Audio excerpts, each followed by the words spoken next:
जागतिक दमा दिन 2026 निमित्त सोलापुरातील रंगभवन परिसरातील श्वास चेस्ट क्लिनिकचे फुफ्फुस विकार तज्ज्ञ डॉक्टर सुयश पाटील यांनी दम्याबाबत महत्त्वपूर्ण माहिती देत हा आजार योग्य उपचारांनी पूर्णपणे नियंत्रणात राहू शकतो असे स्पष्ट केले. जागतिक दमा दिन दरवर्षी मे महिन्याच्या पहिल्या मंगळवारी साजरा केला जातो. यंदाची संकल्पना दमा शिक्षणाद्वारे सक्षमीकरण अशी आहे. भारतासह महाराष्ट्रात दम्याच्या रुग्णांची संख्या वाढत असून प्रदूषण, बदलते हवामान आणि बदलती जीवनशैली यामुळे सर्व वयोगटांवर त्याचा परिणाम होत असतो.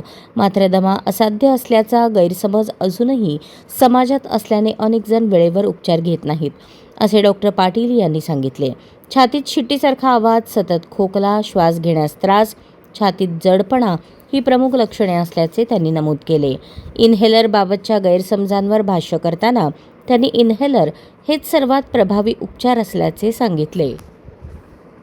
स्पायरोमेट्री चाचणीद्वारे योग्य निदान, नियमित औषधोपचार आणि धूळ प्रदूषणापासून दूर राहणे आवश्यक असल्याचे त्यांनी सांगितले. दम्यावर नियंत्रण, आयुष्याला संजीवनी हा संदेश देत रुग्णांनी योग्य काळजी घेतल्यास सक्रिय व आनंदी जीवन जगता येते, असे आवाहन त्यांनी केले.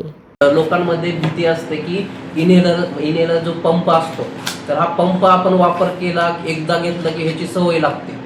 पिक्चरमध्ये टीव्हीत दाखवलेलं असतं, बॉलिवूडमध्ये, की एकदा घेतलं की कायम घ्यावं लागतं, नाही घेतलं की मरून जातं.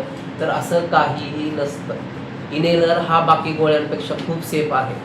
का ते पण मी सांगतो. आपण जेव्हा गोळी खातो, गोळी पोटात जाते, औषध कुठलंही XYZ औषध असतं फुफ्फुसाचं. मेन दम्याचा आजार कुठे आहे? फुफ्फुसात आहे. फुफ्फुसाच्या नळ्या बारीक झाल्या, आपल्याला औषध देऊन फुफ्फुसाच्या नळ्या मोठ्या करायच्या, जेणेकरून दम कमी होईल. गोळी आपण कुठलीही गोळी खाल्ली, गोळी पोटात जाते, पोटातून रक्तात जाते, रक्तातून ते जेव्हा रक्त फुफ्फुसात जाईल त्यावेळेस ते फुफ्फुसाचं काम करणार. पण रक्त हे फक्त फुफ्फुसात जात नाही, रक्त बाकीच्या ठिकाणी जातं. तर गोळीचे साईड इफेक्ट असते. पंपामध्ये काय आहे, एकतर एकदम मायक्रो क्वांटिटीमध्ये ड्रग असतं आणि हे डायरेक्ट जिथं फुफ्फुसाच्या नळ्या बंद आहेत तिथंच जाऊन काम करतं. हे रक्तात पसरत नाही, त्यामुळे पंपाचा काहीही साईड इफेक्ट नसतो. बऱ्याचदा काय होतं की जेव्हा एक्झासर्बेशन होतं, दम्याचं जरा प्रमाण वाढलेलं असतं, फुफ्फुसाच्या नळ्या अशा पॅक झालेल्या असतात, त्यावेळेस बरेचसे पेशंट पंप घेतात.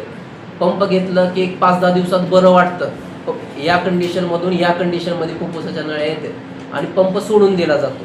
सोडून दिल्यानंतर परत कुठला तरी अँटीजन जातो, परत स्पाझमोडिक होतं. लोकांना पेशंटला काय वाटतं की मला ह्याची सवय पडली, पण ते सवय पडली नाही. थोडा दिवस व्यवस्थित पद्धतीने पंप घेतला की पंपसुद्धा पूर्णपणे नाहीसा होतो. योग्य पद्धतीने जीवनशैली वापरल्यामुळे, पंप व्यवस्थित वापरल्यामुळे, धूम्रपान टाळल्यामुळे, व्यवस्थित व्यायाम केल्यामुळे दमा हा 100% कंट्रोलमध्ये आणला जाऊ शकतो. दम्याला ना उन्हाळ्यामध्ये पोषक वातावरण असतं. पोषक वातावरण नाही तर ठेवलं पाहिजे आपल्याकडे सोलापूरला उन्हाळा म्हणून नाही. दम्याचं कसं आहे, सीझनल व्हेरिएशन, म्हणजे उन्हाळ्यातून पावसाळा चालू झाला, पावसाळ्यातून हिवाळा झाला, या सीझन जेव्हा व्हेरिएशन होतं त्यावेळेस दमा वाढतो. म्हणजे उन्हाळ्यात सुद्धा दमाचे पेशंट कमी म्हणजे एकदम संपतो असं नाहीये, पण जेव्हा हवामानात बदल होईल, ड्रास्टिक चेंजेस होते, त्यावेळेस ते चेंजेस जास्त होते, त्यावेळेस लक्षणं जास्त होते असं आहे.